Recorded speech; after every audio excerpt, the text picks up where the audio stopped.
Je m'appelle Chérine Boukli, je suis en équipe de France de judo dans la catégorie des moins de 48 kg. Je suis 3 fois championne d'Europe, vice-championne du monde et je suis à bloc. Let's go, girl.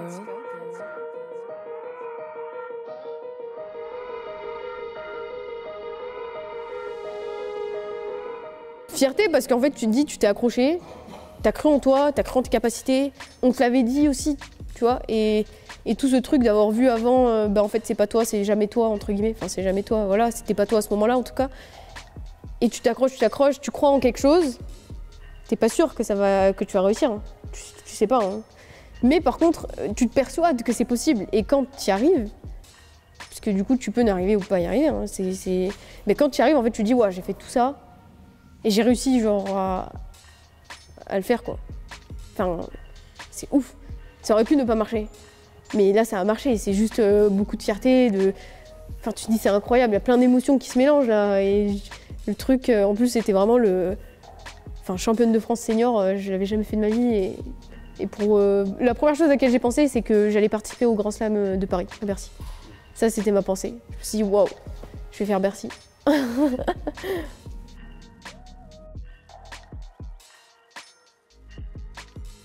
suis pas en mode je marche sur l'eau, je me dis juste que en fait j'ai tout à prendre quoi. J'ai rien à perdre, tout à gagner. Donc t'es jeune, t'es encore junior, etc. T'es sur le circuit senior, tout est bon à prendre, de l'expérience. Et je pense que grâce à cette expérience-là, sur mon circuit junior, du coup, ça a été pas trop mal. Donc je savais que j'avais les capacités, je savais que j'étais capable. Quand on prend des filles qui ont des médailles en Grand Chelem, médailles européennes, etc. et qu'on est à ça à chaque fois, tu te dis ouais, c'est que je suis pas loin. Et donc après oui, ça te donne une certaine assurance et une certaine confiance sur le circuit du coup junior où j'étais plus jeune. Et oui, où ça semblait logique d'aller faire une médaille et où ouais, tu voulais rien laisser passer, rien au hasard. Après le circuit senior, c'était vraiment on y va, on fonce et il n'y a rien à perdre, tout à gagner. Peut-être qu'il y aura les jeux au bout, peut-être pas. S'ils y sont, tant mieux, sinon tant pis. Mais ouais, on donne tout quoi.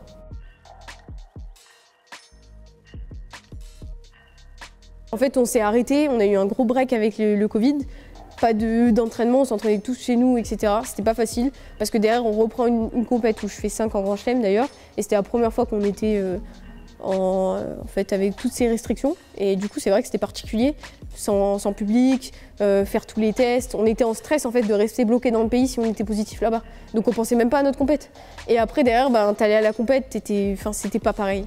Mais après, on s'y habitue, on fait une routine. Pendant un an, on s'y habitue pour préparer les jeux, entre guillemets, pour arriver dans les mêmes conditions, quoi.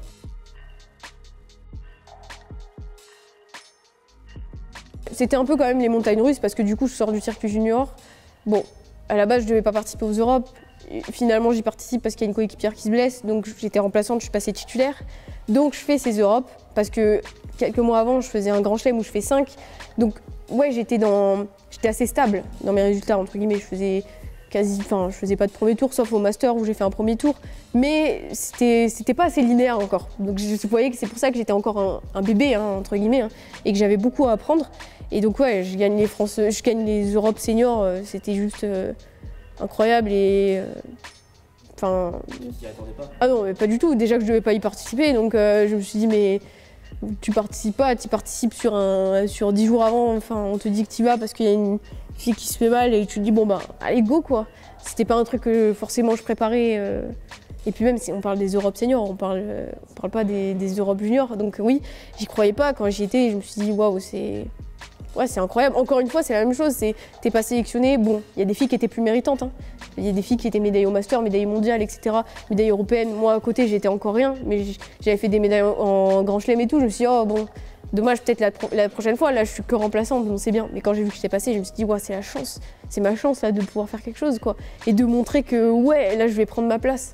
Parce que, en fait, quand tu arrives dans ce monde-là, on te laisse pas beaucoup d'espace pour pouvoir faire l'épreuve. Parce que quand tu es numéro 1 française, ouais, t'as l'espace. Mais quand t'es numéro 2, t'es en concurrence avec ta française de ta caté et toutes les autres catégories. Parce que quand tu vas en championnat, il y en a que 2 catés qui peuvent être doublées.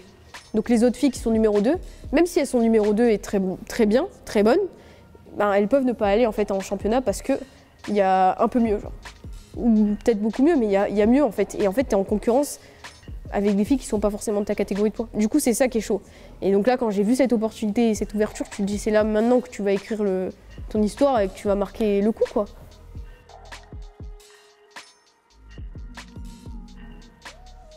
Quand j'ai gagné les championnats d'Europe à Montpellier et que j'ai retrouvé ma mère après, quand elle a descendu les gradins et que je l'ai retrouvée juste après, qu'on s'est fait un câlin et tout, comme dans les films un peu.